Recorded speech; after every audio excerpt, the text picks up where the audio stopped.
RBI సడన్గా పేటీఎంని ఎందుకు ban చేసింది? అసలు పేటీఎం చేసిన ఆ మిస్టేక్ ఏంటిది? పేటీఎం యాప్కి చైనా వాళ్ళకి సంబంధం ఏంటిది? ఆర్బీఐ తీసుకున్న ఈ యాక్షన్ వల్ల ఎవరికి నష్టం? ఇవన్నీ డీటెయిల్డ్గా ఈ వీడియోలో తెలుసుకుందాం. అంతకన్నా ముందు అసలు ఈ ఇష్యూ ఏంటో తెలుసుకోవాలి. February 1 రోజు ఆర్బీఐ వాళ్ళు సడన్గా పేటీఎం పేమెంట్స్ బ్యాంక్ని మేము రెస్ట్రిక్ట్ చేస్తున్నాం అని చెప్పింది. అండ్ వాళ్ళు మేము పెట్టిన రూల్స్ని పాటిస్తలేరు అని కూడా చెప్పింది. ఈ న్యూస్ లీక్ అయిన వెంటనే సోషల్ మీడియాలో కొన్ని వేల పోస్టులు అండ్ కొన్ని వందల వీడియోస్ అప్లోడ్ అయిపోయినాయి.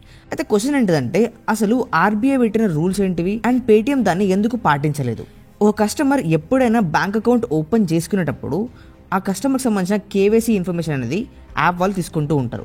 అండ్ ఆ ఇన్ఫర్మేషన్ని సెక్యూర్గా ఉంచడం అనేది చాలా ఇంపార్టెంట్. సో అలాంటి ఇన్ఫర్మేషన్ని ఎప్పుడు ఎవరికి షేర్ చేయొద్దు అని చెప్పేసి ఆర్బీఐ వాళ్ళు రూల్ పెట్టారు. బట్ పేటీఎం వాళ్ళు ఆ కంపెనీలో ఇన్వెస్ట్ చేసిన ఇన్వెస్టర్స్కి ఈ అకౌంట్స్ డాటాని ట్రాన్స్ఫర్ చేస్తుంది. అయితే అసలు పేటీఎం అట్లా ఎందుకు ట్రాన్స్ఫర్ చేస్తుందో తెలియాలంటే కొన్నేళ్ళు వెనక్కి వెళ్ళాలి. 2015 సంవత్సరంలో పేటీఎం పేమెంట్స్ బ్యాంక్ అని చెప్పేసి ఒక స్పెషలైజ్డ్ బ్యాంక్ ఎంటిటీని 197 కమ్యూనికేషన్స్ వాళ్ళు సబ్సిడరీ కంపెనీగా లాంచ్ చేసేసారు.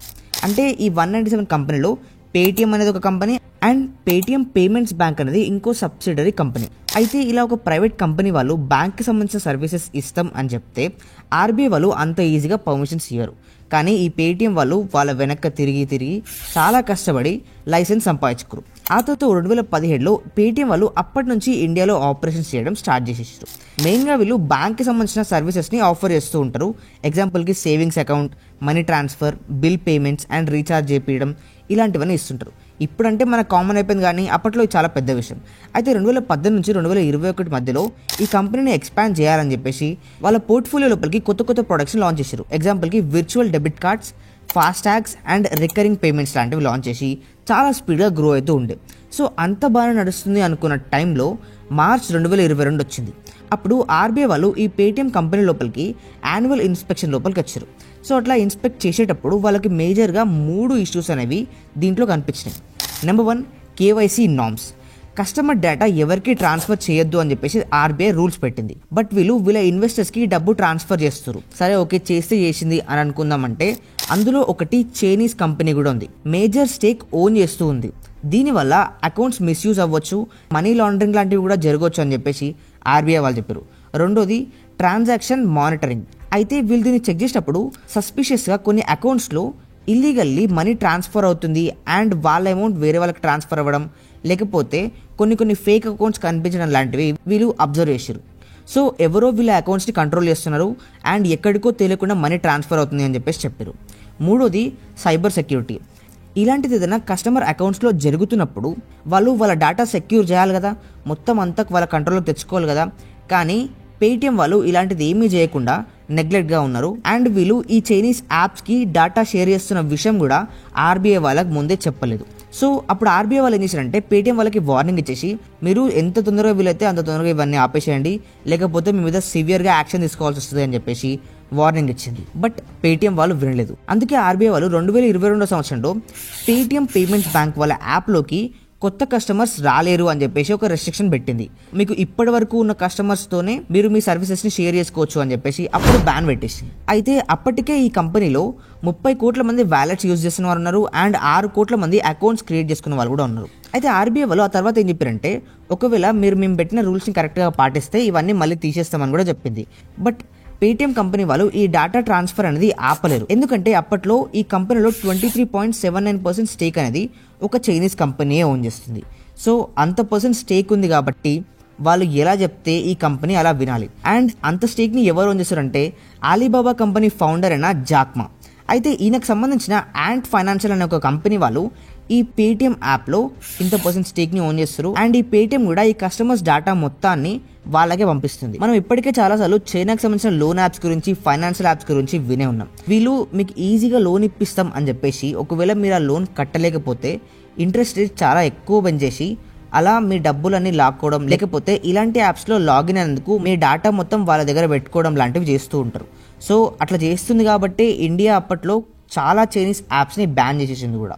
బట్ ఇప్పుడు పేటీఎం కూడా ఇలానే ఒక చైనా కంపెనీకి ఇన్ఫర్మేషన్ ట్రాన్స్ఫర్ చేస్తుంది కాబట్టి ఆపేయమని రెస్ట్రిక్ట్ చేసింది. కానీ పేటీఎం వాళ్ళు 2022 నుంచి 2024 వచ్చేంత వరకు ఈ డేటా షేరింగ్ అనేది ఆపకుండా అలానే కంటిన్యూ చేసింది. అండ్ ప్లస్ వాళ్ళు ఇంకేం చేశారంటే ఇండియాలో ఉన్న కొన్ని అకౌంట్ డీటెయిల్స్ని యూజ్ చేసుకొని కొన్ని ఫేక్ ట్రాన్సాక్షన్స్ చేయడం, ఒక్క పాన్ కార్డ్తో కొన్ని వందల అకౌంట్స్ క్రియేట్ చేసి ఆ అకౌంట్స్ ద్వారా ఫారెన్ వాళ్ళకి మనీ ఇల్లీగల్గా ట్రాన్స్ఫర్ చేయడం, ఇలా కొన్ని ఇల్లీగల్ యాక్టివిటీస్ ఈ 2 yearsలో చేసింది. అండ్ దీని గురించి ఆర్బీఐ వాళ్ళకి కొంచెం కూడా చెప్పలేదు.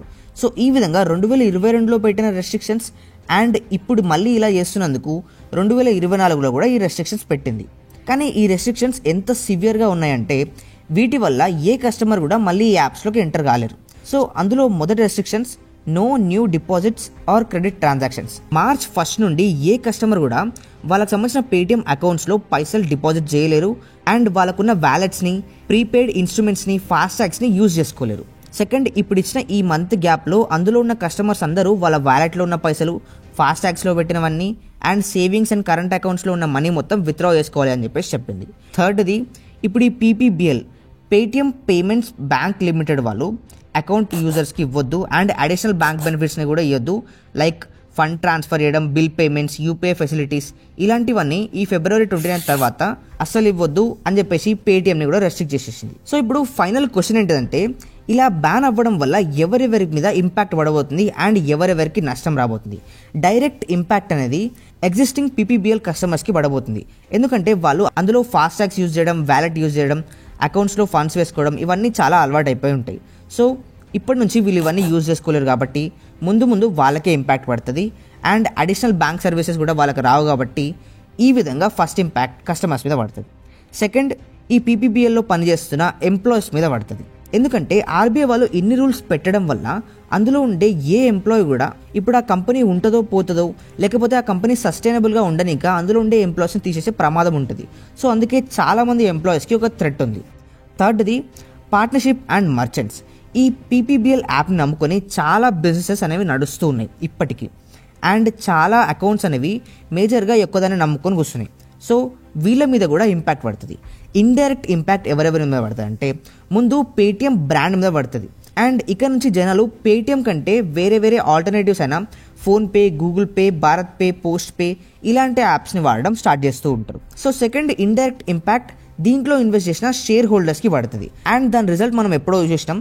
ఈ పేటిఎం స్టాక్ ప్రైస్ ఫస్ట్ 2 రోజులనే చాలా % దిగిపోయింది. సో ఇప్పుడు కంక్లూజన్ ఏంటంటే ఇప్పుడు ఆర్బీఐ వాళ్ళు తీసుకున్న ఈ యాక్షన్ వల్ల పేటిఎం వాళ్ళు ఒళ్ళు దగ్గర పెట్టుకొని పనిచేస్తారు.